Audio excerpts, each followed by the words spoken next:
Welcome to our my new blogs. और आज की बनारस में आपका स्वागत है। और आज मैं आई हूँ आपको एक बहुत अच्छी सी जानकारी देने और एक बहुत अच्छी चीज़ दिखाने, जो कि आज मैं आई हूँ कुछ आपको अच्छी चीज़ें बताने के लिए। सब लोग नाम तो लेता है उस चीज़ का, लेकिन पता नहीं कि उनको कि उस चीज़ का नाम क्यों रखा गया है। जैसे कह सकते हैं कबीर चौराहा।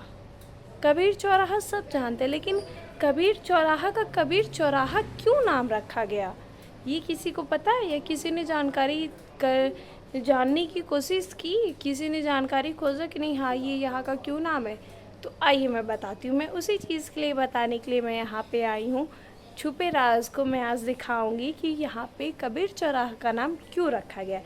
तो चलिए दिखाते कि आज हम लोग आए हुए कबीर चौराहा के पास में कबीर जी का मठ है, जो कि आप ऊपर देख सकते हैं, लिखा हुआ है सदगुरु कबीर मंदिर कबीर चौराहा मठ, देख सकते हैं। और ये बहुत ही पुरानी ही एक मठ है, जो कि अभी हम लोग अंदर एंट्री करते हैं। और यहाँ पर देख सकते हैं कि पूरी कबीर जी की संक्षिप्त परिचय लिखा गया है, जो उनका खेलना कूदना खाना पढ़ना क्या वो करते थे, कब सोते थे, जो भी उनकी जीवनचर्या की थी वो हर चीज़ें लिखी गई है।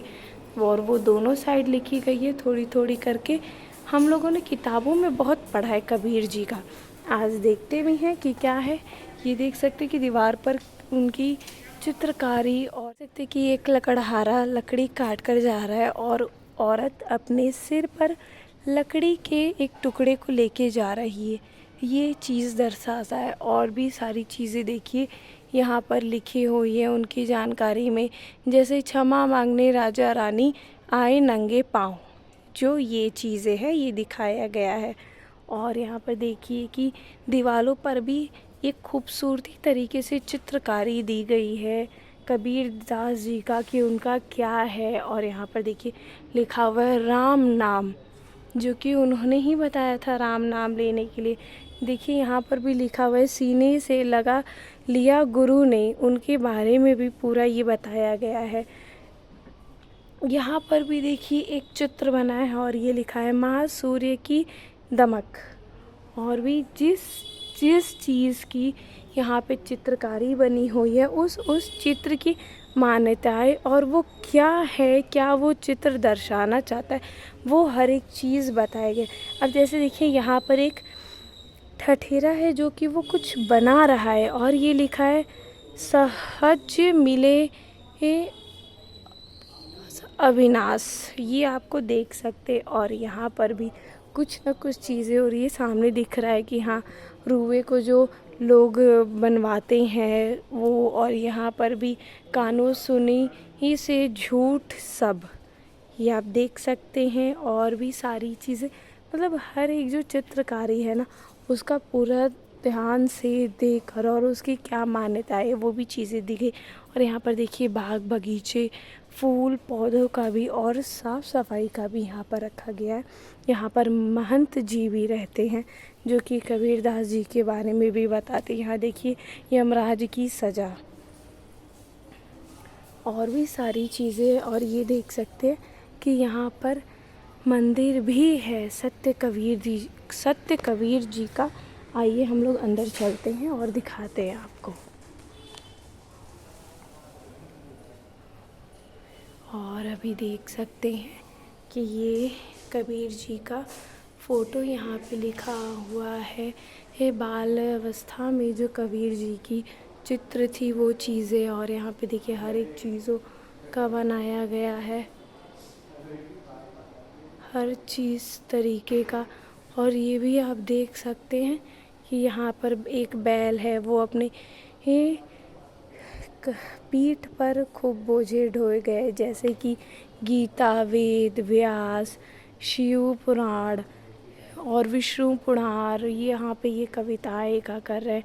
और यहाँ पे देखिए एक यहाँ के जो कह सकते हैं ऋषि हैं, वो गुलेल से बंदर को मारकर भगा रहे हैं कि ताकि वो हट जाए।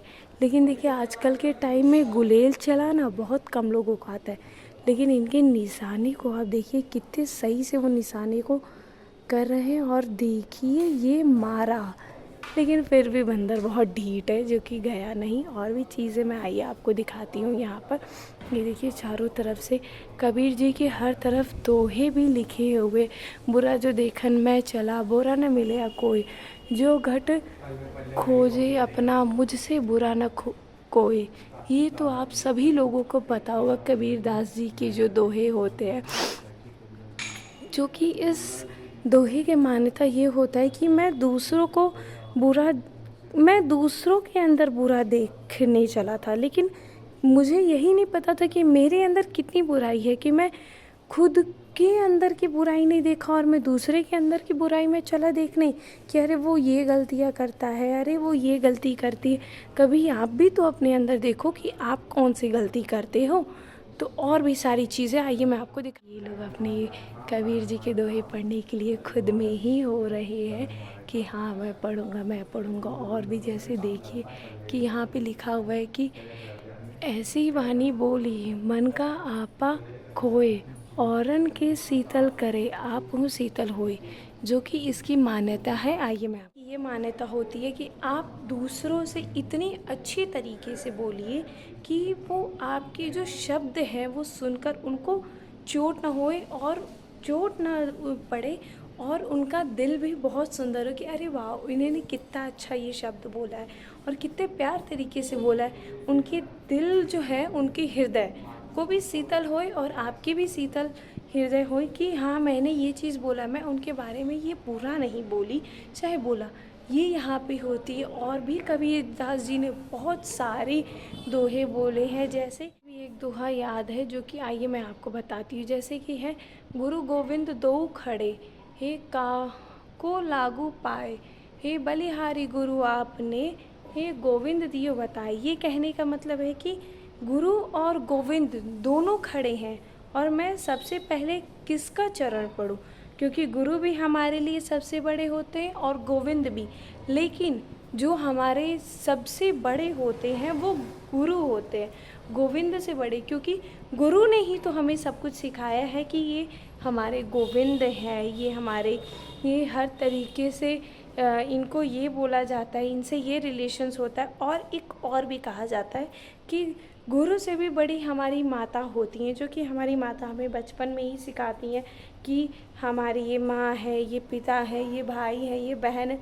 माता ही हमें बचपन से ही, छोटे से ही वो हमें ज्ञान देती हैं कि ये चीज़ है, इसको ये तरीके से बोला जाता है, ऐसी बोली जाती है। तो इनके ये कहने का मतलब है। आइए मैं आपको और भी सारी चीज़ें दिखाती हूँ कि यहाँ पर क्या है और किस चीज़ की क्या मान्यता है। और सब कुछ है। और ये मुझे जहाँ तक कि लग रहा है ये मीराबाई का मूर्ति बनाया गया, जो कि मीराबाई किस तरह से कृष्ण के ये मतलब प्रेम में मगन थी, वो चीज़ दिखाया गया। यहाँ पर औरतें कुएं से पानी निकाल रही हैं, बात कर रही हैं, तो कोई जल पिला रहा है किसी मनुष्य को। यहाँ पर हर मूर्ति की हर एक अपनी कथा है। तो आइए मैं और भी चीज़ें आपको दिखाती सकती कि यहाँ पर समाधि मंदिर के बारे में लिखा गया है, जो कि आप लोग को पता होगा कि जब कबीर जी की डेथ हुई थी वहाँ पर मगर ज़िले के बस्ती में उनकी जो शव मिले थे, उस टाइम आपको पता होगा कि ये मुसलमान और हिंदू आपस में दोनों लोग लड़ाई कर रहे थे कि उनके शव को वो कहे। पहले हिंदू ने कहा कि शव को जलाया जाएगा और मुसलमानों ने कहा कि नहीं, हम लोग शव को दफनाएंगे। सबकी अपनी अपनी परंपरा के लिए उन्होंने अपने में लड़ाई किया। लेकिन जब वो लोग उस समाधि के पास गए, वहाँ पे जहाँ पे उनके शव को दफनाया गया था, उस टाइम उन्हें वहाँ पर चादर और फूल मिले। तो उन्होंने अपने अपने ये थोड़े से चादर और फूल दोनों ने अपने अपने में बांट लिया। और बांटने के बाद फिर यहाँ पर देख सकते हैं कि काशी राज के ये वीरदेव सिंह बघेल तथा कबीर साहब के उत्तराधिकारी शिष्य आचार्य श्री हे श्रुति गोपाल साहब ने फूल के कुछ अंश को लाकर इस स्थान पर समाधि दी। ही स्मृति के मंदिर का निर्माण करवाया। भक्तों के लिए कबीर का बाल्यावस्था का चित्र प्रतिष्ठित किया। उसके पुराने मंदिर में जो उनकी सारी चीज़ें हैं उन्होंने बनाया और बताया। तो ये देख सकती कि ये वही मंदिर है जो कि मैं अभी आपको दिखा रही थी, उनकी जो यही उनकी समाधि है। और यहीं पर आकर उनको दफनाया और समाधि बनाया गया। तो ये आप देख सकते हैं कि कितनी ही सुंदर फूलों और बागीचों से किया गया। और यहाँ पर देख सकते हैं कि हमारे बापू का भी मूर्ति बनाया गया है। और आइए मैं दिखाती हूँ। यहाँ पर जैसे लिखा हुआ है, काशी के कबीर मठ में श्री गांधी जी। गांधी जी को तो आप लोग जानते ही होंगे कि इन्होंने कितना ही सहयोग दिया था भारत को आज़ाद करने के लिए और सारी चीज़ों के लिए। और ये भी देख सकते हैं, यहाँ पे ये कुम्हार कुछ बना रहा है और इसमें लिखा गया है, माटी भी वही कुम्हार भी वही। ये आप देखते कि यहाँ के संत ने हमें कितनी सारी चीज़ें बताई कबीर दास जी के बारे में। और भी सारी चीज़ें हैं जो कि मैं आपको बताऊंगी और हर एक छोटी छोटी चीज़ें दिखाऊंगी कि यहाँ पे क्या ही है। तो आपको पता ही चल गया होगा ना कि कबीर चौराहा का नाम क्यों पड़ा कबीर चौराहा। तो इसलिए पड़ा क्योंकि यहाँ पे कबीर जी की जो समाधि दी गई है, इसीलिए इस जगह का नाम कबीर चौराहा कबीर मठ कहते हैं। और भी सारी चीज़ें हैं जो कि बनारस में छुपी हुई है, छोटी छोटी हर गलियों में, हर मंदिरों में, हर सड़कों के किनारे। तो वो चीज़ें मैं आपको बताऊंगी और आप देखते रहना, आपको सारी चीज़ें पता चलती रहेगी। तो हम लोग मिलते हैं और भी सारी चीज़ें देखते हैं। गाइस, अब हम लोग मिलते हैं पार्ट 2 में और उनके घर के बारे में बताएंगे कि उनका घर कैसा था और कैसा नहीं। तो फिर हम लोग मिलते हैं। चलिए bye bye, waiting for my new blogs. और हाँ, लाइक कमेंट और सब्सक्राइब ज़रूर कर दीजिएगा, ठीक है।